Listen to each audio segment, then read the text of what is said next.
राधे तू बड़े भागिनी, कौन तपस्या की, तीन लोक 14 भुवन, सो तेरे आधीन। देखिए, भगवान के सामने बैठकर नित्य ध्यान करते हुए ऐसा कहना चाहिए कि हे प्रभु, आप माता है, आप ही पिता है। जैसे गौ माता अपने बछड़े को चाट चाट कर निर्मल कर देती है, मल मूत्र के अहंकारों से हम सने हुए हैं, हम भीगे हैं। हे प्रभु, हे जगन्नाथ जी, आप मुझे भी चाट चाट कर निर्मल कर दो। हे नाथ, मैं तो सिर्फ आपका हूँ, आपके सिवा तो मेरा कोई है ही नहीं। ऐसा भक्त यदि नित्य प्रार्थना भगवान के सामने बैठकर करता है तो भगवान तो सिर्फ प्रेम के वशीभूत है। उन्हें तो प्रेम चाहिए और पिघल जाते हैं, और 2 बूंद आंखों के अश्रु से ही भगवान को खरीदा जा सकता है।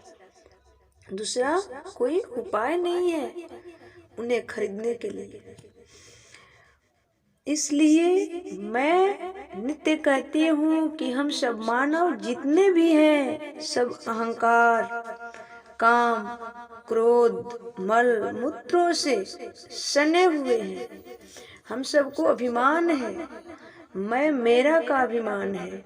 परंतु जब ये मैं मेरा भगवान के लिए हो जाए, अपना सब कुछ समर्पण भगवान को कर दें, तो भगवान उसी क्षण हमारे सारे पापों को भूलकर अपने शरण में स्थान दे देते हैं। श्रीमद् भागवत गीता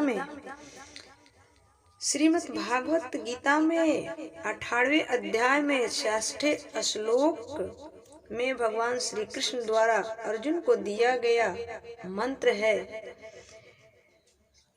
अर्जुन को दिया गया ये मंत्र जो मैं बताऊंगी, वह भगवान ने, श्री कृष्ण ने श्री अर्जुन जी को मंत्र दिए हैं। और हमारे संत भी कहते हैं, हरि हरि बचन उचारिए, हरि सुनिए जस कान, हरि को शीस नवाइए, हरि है रूप निदान।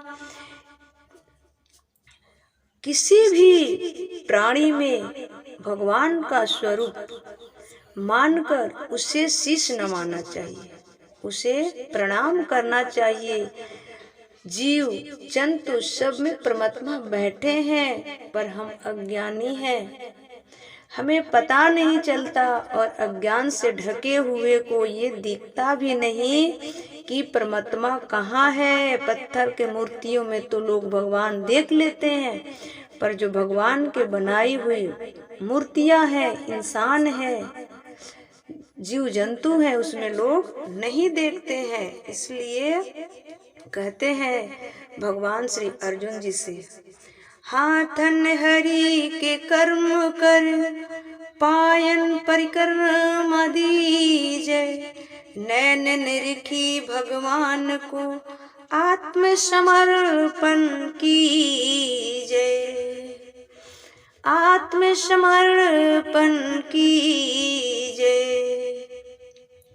कोटि ग्रंथ को यह अर्थ, श्रुति स्मृति पुकारा, वासुदेव की भक्ति बिनु नहीं नर को निस्तारा।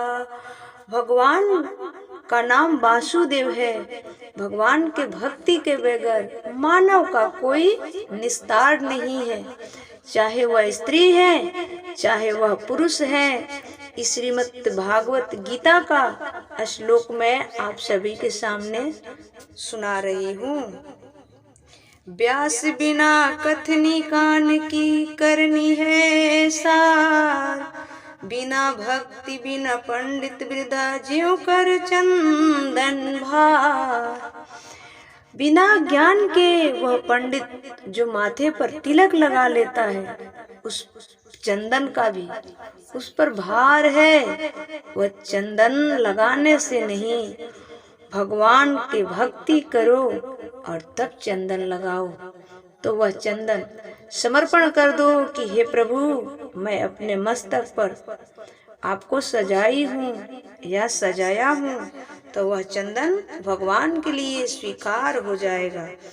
जो पुरुष वेदों को तो परगामी विद्वान हो, परंतु पर ब्रह्म के ज्ञान से शून्य हो, उसके परिश्रम कोई फल नहीं है। वह तो वैसा ही है जैसे बिना दूध की गाय पालने वाला, दूध ना देने वाली गाय, व्यभिचारिणी स्त्री, पराधीन शरीर, दुष्ट पुत्र, सत्य पात्र प्राप्त होने पर भी दान ना दिया हुआ धन और अपने गुणों से भगवान का नाम ना लिया हुआ, वह पुरुष मूर्ख के समान